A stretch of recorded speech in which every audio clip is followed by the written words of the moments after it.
আপনি হয়তো এতদিন শুনেছেন আদানি আম্বানি বা বড় বড় কোনো কোম্পানির কাছে গভর্নমেন্টের ইনকাম ট্যাক্সের নোটিশ যায়, কিন্তু এবার আপনার কাছেও যেতে পারেন যদি আপনি এই কয়েকটি ভুলের মধ্যে করে থাকেন।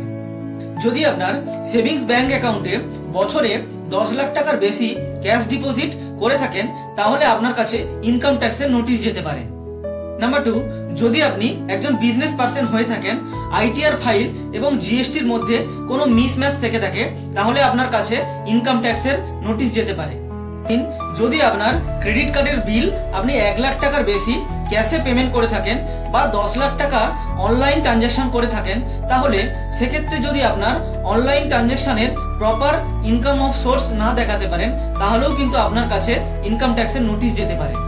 আপনি যদি বছরে 10 লাখ টাকার বেশি ফরেন ট্রাভেল বা ফরেন এক্সপেন্স করে থাকেন, তাহলেও আপনার কাছে ইনকাম ট্যাক্সের নোটিশ আসতে পারে।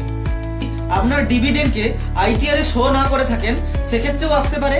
এবং যদি আপনি বেনামি ট্রানজাকশন করেন আনলিমিটেড ভাবে, তাহলেও আপনার কাছে ইনকাম ট্যাক্সের নোটিশ আসতে পারে।